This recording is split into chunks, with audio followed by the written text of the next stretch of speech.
Hey, where were we? And we're back. We were going to start talking about the Wii, weren't we? Yeah, basically we're going on about Xbox 360, PlayStation 3, different merits, all that kind of stuff. Yeah. I mean, And by now the comments for the last video are probably blown up. more than likely. And to be honest, since we're doing this we've done the last couple of episodes, all the episodes of Mirror's Edge in one sitting so far. Yeah. So we don't know what the comments are going to be, and we can't really reply to them as it is just now. But to be honest, the first console I ever really got for myself was a GameCube, and the games for that. I mean, I didn't think about graphics. I didn't think about what console it was. I didn't think of anything like that. All I knew was I was having fun with the games I got, such as Legend of Zelda, Wind Waker, Ocarina of Time, Super Smash Bros., Luigi's Mansion, for God's sake. That was a game I loved. Yeah. Sucking ghosts in a vacuum. Who came up with that? Is that not an old thing? You can, if you've got a ghost issue, you can get a vacuum and hoover it up.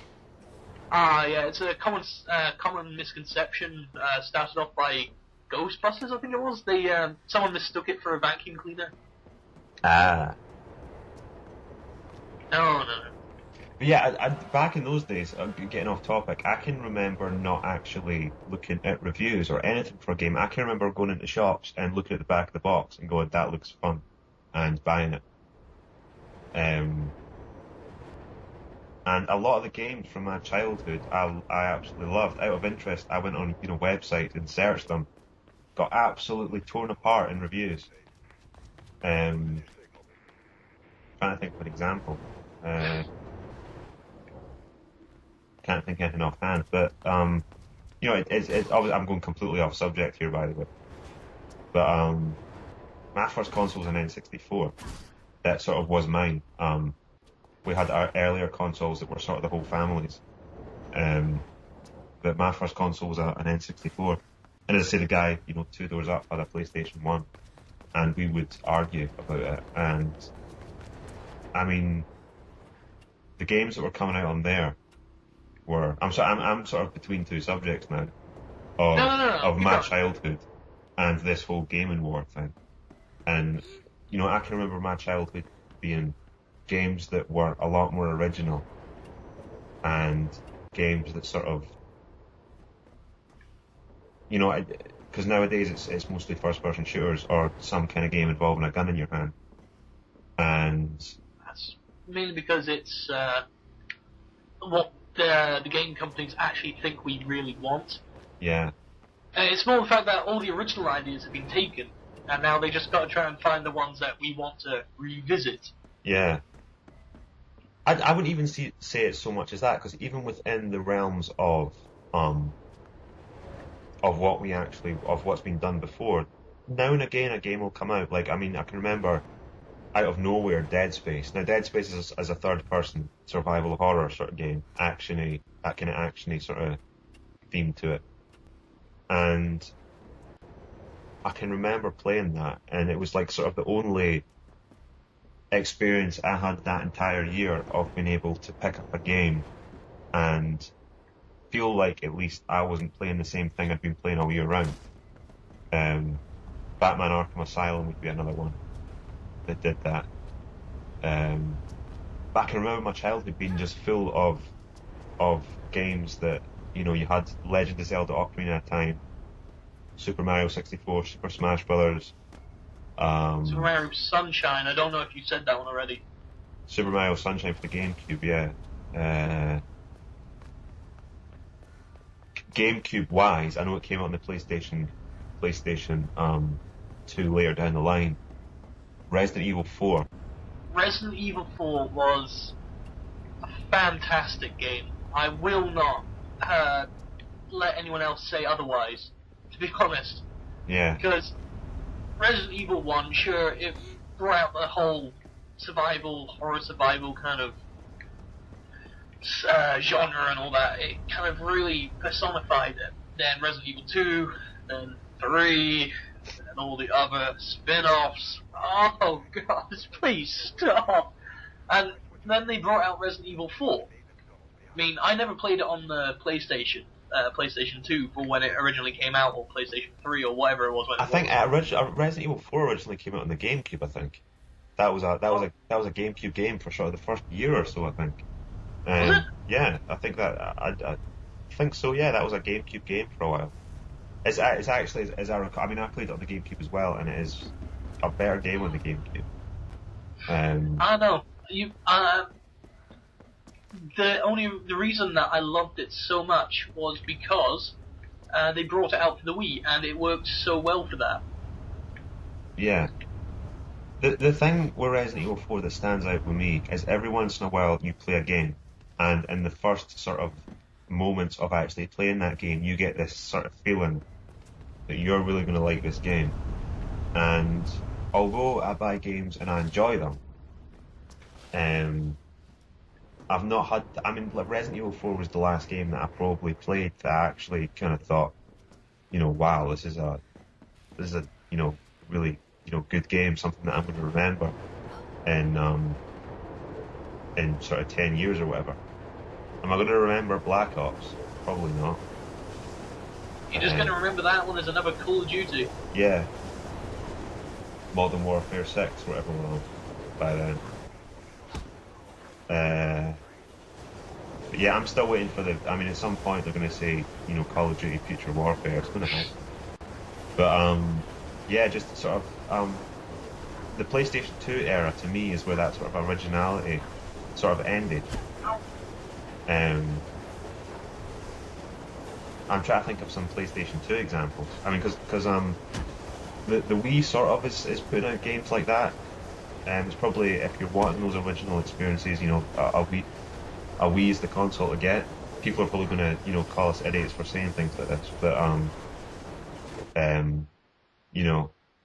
if you want your Super Smash Brothers and you want your Super Mario Galaxy 1 and 2. I've not played them, to be honest. I've played the first one. It's okay. It's not Super Mario 64, but it's okay. So even in a lot of those ways, Nintendo are going for those experiences that are all the same.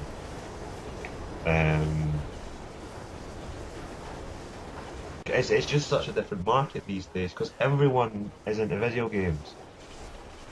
That's why the Wii is doing so well as it is, because it is a family console. You don't see any of these hardcore games like Call of Duty or, I would say Dead Space, but they've brought something like that out for it as it is. Yeah. You don't see any of those major hardcore games for it. You just get, like these, Nintendo's good old-fashioned Mario and that kind of stuff. It's family gaming at its best. It's what's caused this whole new influx of gamers. Oh, missed that train. It all really does boil down to what you're looking for from a console. I mean, personally, for me, how it ends, and I was saying earlier how the competition actually, ideally, it would never work this way, but ideally for me, I'd like to have one console that I could play all the games I wanted to play on it. That will never happen. That will never happen. So unfortunately, if I want to play Uncharted 2 or Uncharted 1, which are, phenomenal games, if I want to play Metal Gear Solid 4, which is a brilliant game, if I want to play, games like Demon's Souls, which is a fantastic, not very well known. But see, I've heard of that, but I've never actually played it or seen it being played. It is something that it's came out in the UK recently, but it was something that was only released in Japan, and then someone got a hold of it in America, I believe, and thought, this is something that we could actually, this is a good game. This, and what it is sort of like this relentless dungeon crawler RPG that when you die, you go back to the beginning of the level, but it is done in such a way that it is not tedious. It is done in such a way that that if you feel like if you die, you've made a mistake. So when you go back to the beginning of the level, you kind of feel like, okay, I did something wrong there. How do I not do that next time? And it's all about timing, and it is all about,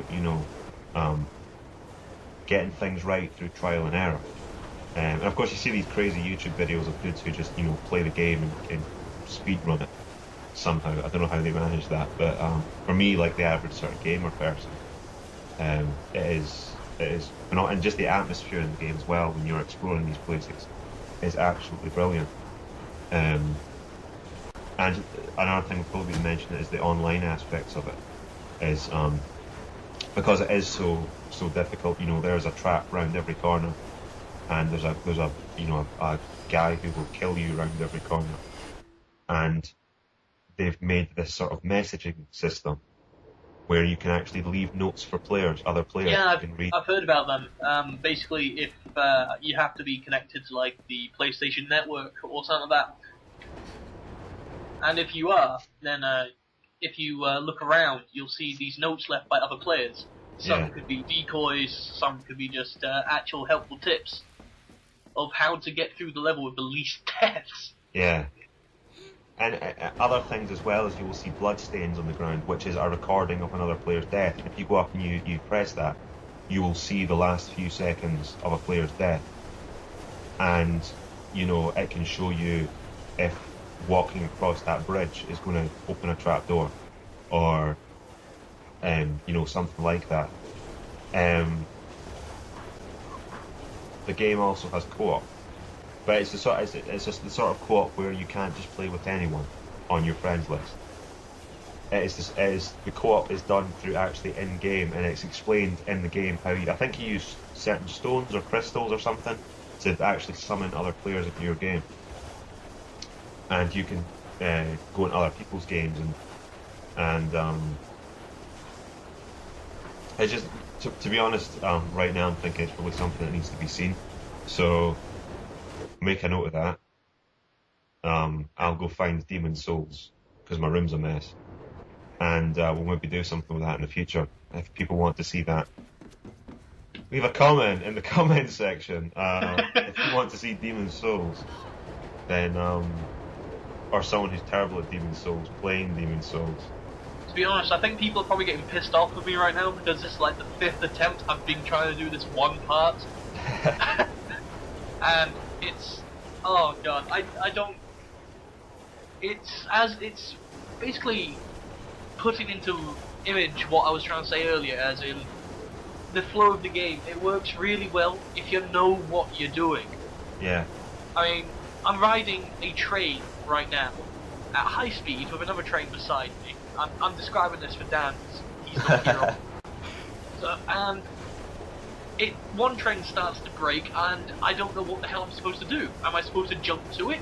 When I do, I fail. If I stay on the train, I get splattered against the tunnel. What the hell am I supposed to do? Do they not sort of combat that by trying to make everything that is a path red? No, not now. Not now? Did they switch that off? No, they just don't show anything. Do they sort of not keep it going throughout the entire game? Pretty much. Right, I'm gonna try that tactic. I mean, well, if I've got two trains running next to each other, immediately that says to me I want to be jumping between those two trains. Yeah, I tried, but it won't let me. It just cuts out.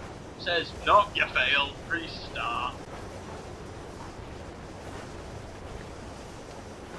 Excellent.